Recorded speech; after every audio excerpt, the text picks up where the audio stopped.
What is going on, guys? It's Scott and Kyle here with the NeverHedge podcast. We got a very special guest. We got Raush Manfio and maybe Pietro as well. His daughter. I'm trying to avoid. There's Pietro. How we doing, Pietro? There she is. Hey, how you doing, guys? It's a pleasure. Good. Pleasure. How have you been? Very good. So you had Ready to start in April. you had a Yes. huge 2021, becoming PFL champion. Yeah, it was what a shock. What a year. Unforgettable year for me. And for sure. correct me if I was wrong. You were an alternate in the beginning of that. Yes, I supposed to make just the first fight against Joe Hilton, and they promised me the season of 2022. Okay. So I was a last call backup for Olivier Albin, the Canadian, and to replace him against Joe Hilton. Right. And then they offered me to still alternate, to go make the mandatory quarantine in the hotel. We stayed 17 days in the hotel twice. Wow. So it was like, So like a 1 month in the Atlantic Good God. City. Yeah. So, yeah, and then after the fight against Joe Hilton, I supposed just to make a weight, just in case someone don't make a weight or was impossible to test positive for COVID because we were in the hotel. Right. But anything happen, I supposed to step in. And thank God this happened. Yeah. Right. That is wild. And then I was also reading an article about an interview that you gave where you said going into 2021, you're thinking about even just not even competing and just retiring from fighting altogether. Yes. Yes, I have 2 daughters. One is right over there. Right now. Well, the other one is sleeping. That's why I use the earphone. And I need to provide for my family. Yeah. Right. I got in a point thank you, Peter. And I got in the point I need to do something because as an athlete, I need to keep my camp, training, twice a day. Right. And I was not able to work doing that. Right. So many times I borrow money to, keep my dream alive. Because was my very first dream was become a professional fighter. I was 13. Oh wow. And I never quit. I always saw me as a champion. So, but the honesty was the first year I could pay my bills with the fights. I always need to do something extra before PFL. Right. So I was doing good because I was giving private classes. Okay. And I got some really good clients, and they offered me help, and it was really good. With 5 or 6 students, I was doing really good. And just 1 month before stepping PFL. Oh wow. And So I wasn't a comfortable place to quit. Right. Okay, I can keep training because I love it. This is what I love to do. Once a day or maybe 3 times a week, once a day. And but I need to provide for my family, and I was able to do that before the show. And that was all out of American Top Team. You were doing all that.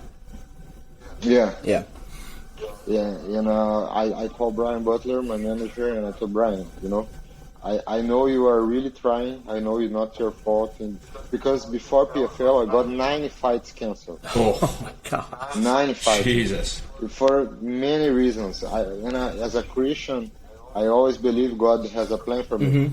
And I was accepting the fact, okay, if God don't want this for my life, it's okay. Yeah. Right. I will be happy, and I will do something. I still can train because I love to train. Otherwise, I'm gonna get crazy.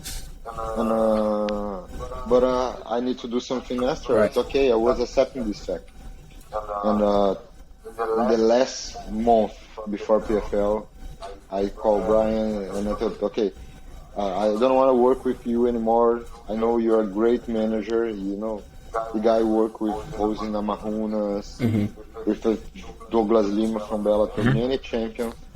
And but I need to provide to my family. That's it. I can't keep going to the gym twice a day, and I think to go to this, start giving classes, and I need to change everything. And he asked me one more month. At this month, I signed with the PFL. So that really is like a movie. Yeah. It was like literally, and I not creating a story. It was literally like that. It was just like, and I even asked my daddy an advice about like, okay, I wanna broke with Brian. I don't wanna work with him anymore. But he tell me to wait one more month. Right. What can I do? You know. Right. I wanna leash this contract right now. Right. And he told me like, oh, ask him your rent, because if he really believe in you, right, he is able to pay your rent. And I thought, yeah, he makes some money. He has a couple champions, and he's not gonna, be ambassador. How I say that? It's not going to be uncomfortable to him. Right. If he thinks you're going to do it, he can front you for a month. Yes, for him it's going to be any problem. Right. And when I asked him, okay, so if you can help me with my rents in the next month, and because until you fight a fight for me, when you find a fight and I sign the contract, you don't need to pay my rent anymore. And he said, yes, just tell me how much it is for the rent. No, and I was like, why I didn't ask you before, exactly. You know? And this was your agent? His manager, right? Yes. That's good to hear. I feel like you don't hear everyone have good experience with agents and management. Yeah. I always thought, like, if you work with someone, or if this guy, can support you when you have some problems. Doesn't matter, familiar. If the guy don't make your life easier, don't make sense have a manager, because once you make a really good fight, you don't need the manager anymore. Right. But so the manager is really useful at the very first moment to put you on the show. After you step in the show, it's up to you. Mm-hmm. You need to go do good fights and work your social media and stuff like that. But he's a really good manager, because every time I need his help, like, man, I don't know, I don't know how to sign this contract, or I need some money for my rent, or, I didn't receive the money from PFL yet. Can you give me some money for it until I receive the purse? Right. This never was a problem for him. So that's why I think he's supposed to be a good manager, because that's awesome. You need to because just to find a fight for me anymore right now is not a problem anymore forever. Right? Yeah, no, not anymore. And you arguably had the toughest route, I think, to winning the PFL playoff, running through Clay Collard, Anthony Pettis, and Loic in the championship. Exactly. And especially against Loic, because against Loic, I was like super underdog. Yeah. It was like plus 250, something like that. With the other guys, I was like plus 160. But against him, it was like super underdog. Yeah. And I couldn't understand why, because I was like, man, I beat the other guys. Right.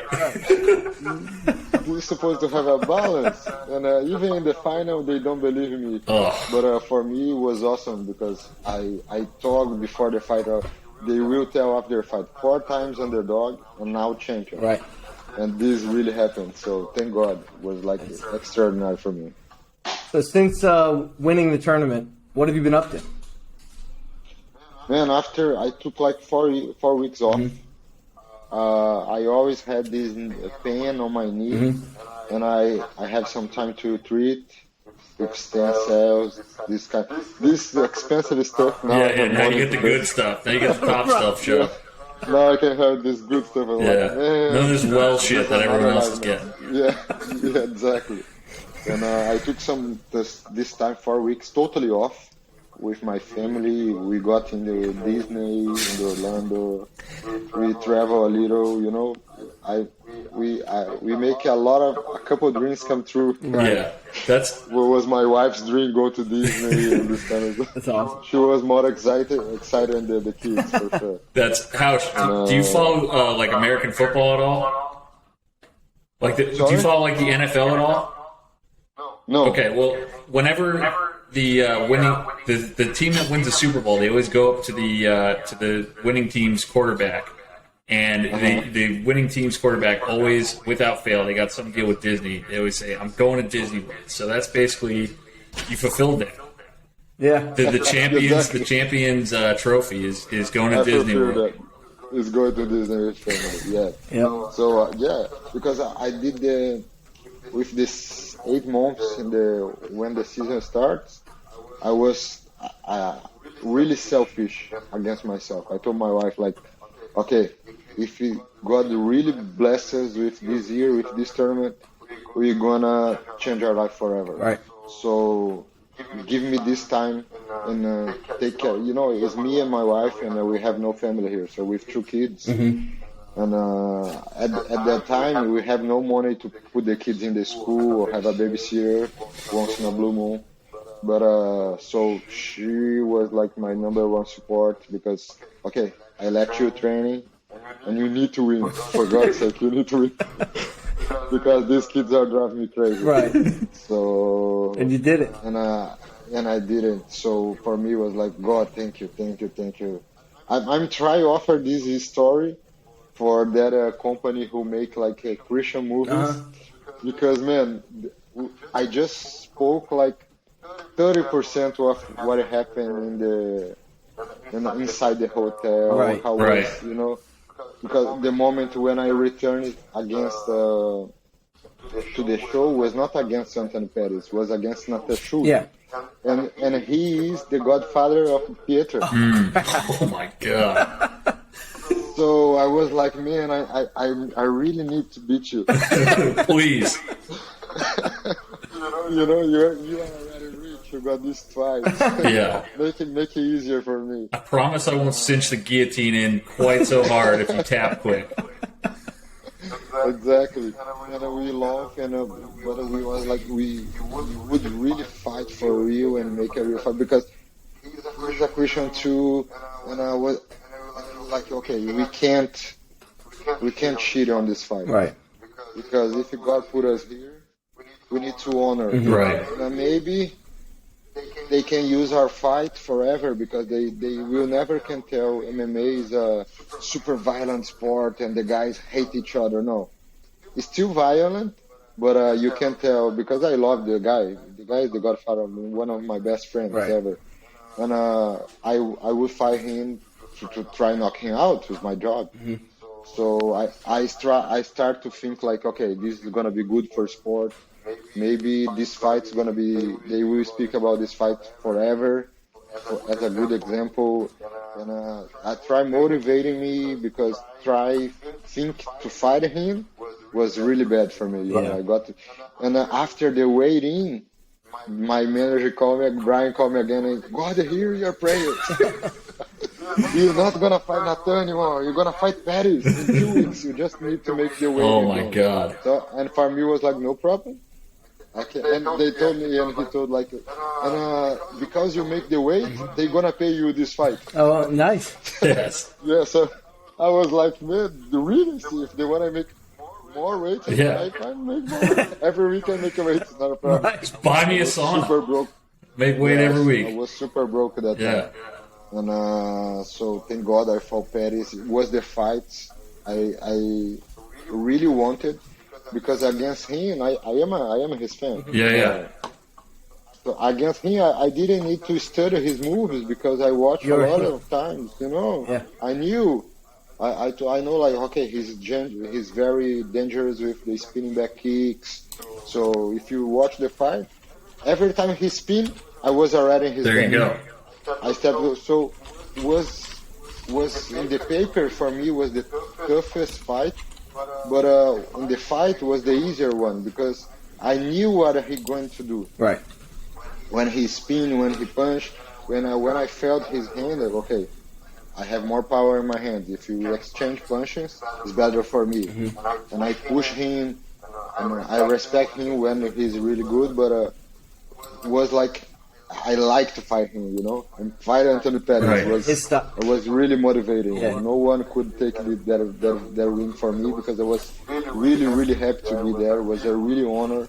I knew, like, and even after the final, that fight is my favorite because after that fight, I told for myself, like, never I will have problems to find a fight for me anymore. Right.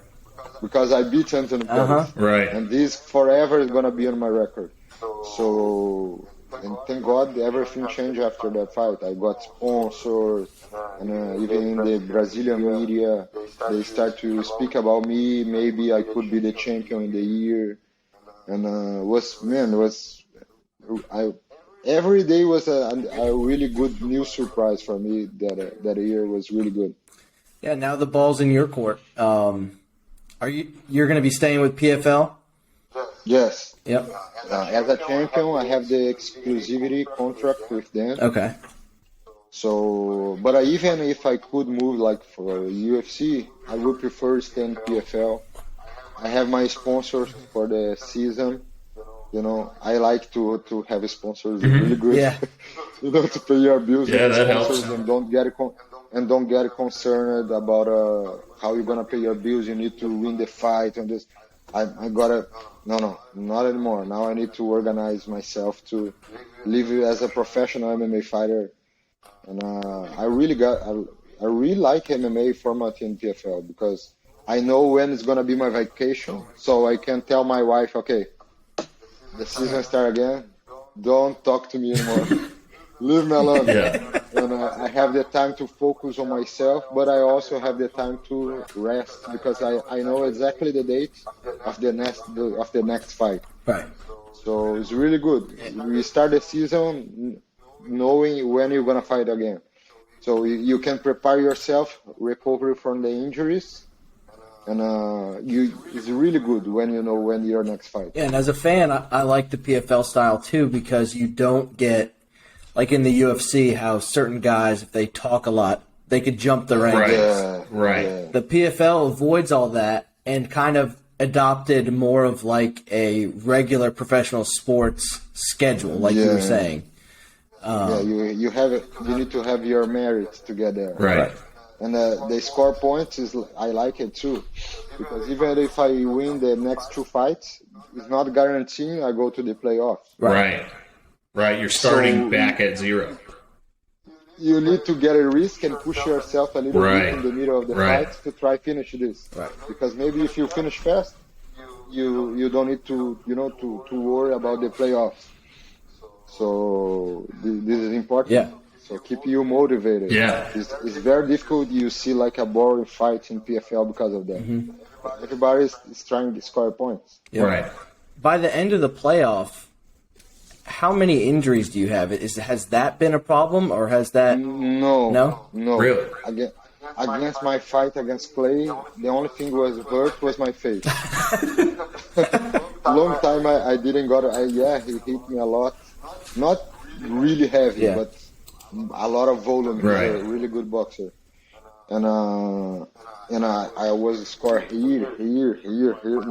My face was like a scary movie, scary character. So, but thank God my knees, hips was all doing okay. Because after the fight, I took like 10 days just to recover. The shins when I kick, the ankles. So I did this job with the physiotherapist and to recover to the trainings. And we got easy in the spars and go and focus in the conditioning to doing good for the next one. But at the time of the fight was there, so I don't need to push too much in sparring, Yeah. We just, we need to improve that. In this fight, you need to avoid this situation, but you can go doing what you like to do. So it was more strategy and conditioning than like sparring and get a risk in the camp. It was a really good camp and smart situation. It's hard, but not that like too intense for injuries. Right. Right. Makes sense. I finished the season with like no injuries. This injury I told about my knee was really old. Yeah. But the only thing I could make in the knee was stem cells. Perfect. So for me, I did right now is just an injection, and Yeah. that's it. I feel great. Were you able to get that in the States, or did you have to go to, I know they do it in like Mexico and Panama and stuff. Were you able to get that locally? The stem cells? Yeah, I need to do that. I did that in the States. Really? Now it's approved. Yeah. That is interesting. Now it's approved. Yeah, now it's approved here. It's new stuff. Like they approved, I think, last year or something. Oh, they like just that. snuck it right in there. But but the only thing here costs like 3 times more than if you make it in Colombia. Right. I know people were going to like Panama and Mexico to do it. Yeah. It's a lot better in the other because what I make in my knee, I could make in my whole body in the other country. Right. Right. But because my documents are not ready to travel outside the United, so I couldn't go to another country to make it. So I need to stay here. But it was a really good investment. Yeah. Good. Are you going to be watching the fights this weekend, the UFC fights? Man, to be honest, I even don't know who's gonna fight this week. It's Francis Ngannou and Cyril Gane, the big Yeah, boys. okay, yeah. The guy is really, I think Ngannou is gonna win this fight. Yeah. I do too. The guy he's too confident. And he's scary. I mean, he's a specimen. He's scary, yeah. He's too confident, and I think the game is not gonna feel comfortable walking back in the cage. And Ngannou don't care. He go to finish the fight. Yep. So, or he gonna die like in the second round because of stamina, or he gonna gain out. I think so too. He don't care. Yeah. He step 100% in the gas and go. Yep. If you stay in the middle, you die. So you need to be a really good wrestler or survive off this power. But it's really difficult. The guy have too much punch. Yeah, And then- one of your former opponents is fighting this weekend as well, Matt Frivola. Yeah, I fought him in the Titan FC. Titan FC. Titan FC. I used to be the champion Titan. Yeah, He's tough fighter. he's fighting. Was there? He is. Yeah. And we Yes. got Brendan Moreno in Figueiredo 3. Yeah, nice. These guys all make good fights. Yeah. Yes. They can put number 4, number 5, whatever they fight, they make a really good fight. It's gonna be a really good fight to watch for sure. Yeah. I know the coach of Figueiredo. He was my coach in Brazil, Eric Albarracin. Totally crazy. Man, if this guy would like a heavyweight, no one could talk with him. Really? Because he's like a flyweight. He's make a mess wherever he goes. He's a really good coach, but he's totally crazy. He drive you crazy. He never stop talking, and he slap your head. And he's like that kind of person. Like, okay, stop a little. Right. I wanna focus on myself. Right. When I'm like a kid, he's like my 3 older kid. Right. Never stop. Yeah. He's a nice guy, nice person. So I think now Figueiredo's gonna have a better wrestler against Moreno. And he looks like he's in great shape too.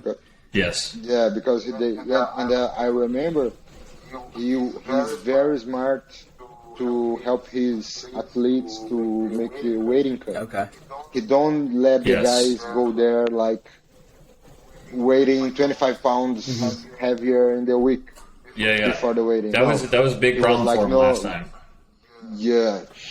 So I remember Figueiredo has some problem with his weighting. did, And this totally mess up with you when you do wrong. And you need to cut away, doesn't matter what. Yeah. So How I much think do you with Eric and you cut leading up to a fight? Yeah. right You read now, my mind, I'm Go. super heavy. Okay, when I start the season, like 2 months before the fight, I cut like 25 pounds. But right now I'm 185 because I'm workout. Yeah, I was gonna say, Jesus Christ. You're either 5'2" or you're the freaking biggest lightweight I've ever seen. Yeah, no, because I had these genetics like a bodybuilder, And for me, the problem when the last 2 weeks for the weighting cut is the muscle, because my body fat is like 5%. Right. And I need to cut lean muscles, like lean. Right. So this is really difficult. So my last 2 weeks of diet is like no proteins and only carbs, because I need to cut the muscle. Huh. So it's good, but it's not that good, because you feel a little bit I'm weak. sure you feel like you're Every going to week die. Yeah, the last 2 weeks are a little Pretty bit bad. difficult for me. Yeah. But the other part, I can cut like 10 pounds easy Right. in the hot tub. Yeah. So the dehydration is not a problem for me, because I have a lot of muscle Right. to cut, so it's no problem. And then, so are you during the season, are you running like one long camp, or because I'm looking at last year, you're fighting essentially every 2 months? And then, so are you breaking that up into like micro camps, or are you running just like an 8-month long? No, we keep going training. Right. With the only thing, the adaptation was like, I need to recover from the injury. Right. So you take like a week off after each fight. Yes, and it was not a week like I did like in Disney right now. That was totally off. Right. Yeah. Eating ice cream and run with the Yeah. kids. So you're doing like a deload. So, yeah, after the fight, I was like, 1 day after the fight, no, 2 days after the fight, I was like workout really easy to recover the muscle from the inflammations from the fight and stretching. And I was not like 1 week off. Right. So it was like a rehabbing. recovering process. Yeah. Yes, like rehab. So I need to do that, because if I stop, my body takes too long to get in shape again. Even 1 week, like I go to 180, so I couldn't. So I need to okay, little by little. I need to keep 175. Understood it. And then And that paid off. Staying fight ready. Yeah. I prefer like that. Like 80 months, really hard. right. Now we have 4. Go easy, work the injuries. I prefer. Sweet. Well, thanks for coming on and talking to us. Yeah. Oh, my pleasure. If you have any sponsors or anything else you want to put out there. I'm working with 2 great companies. Is AG Immigration. The guys are bringing Brazilians to America. That's awesome.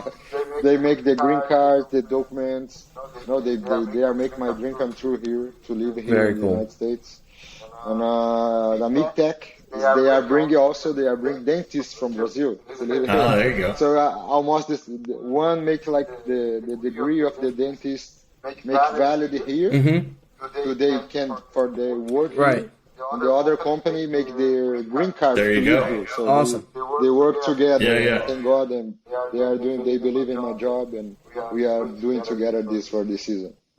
Very cool. Very cool. All right, Raush, we will end it there. Thank you so much.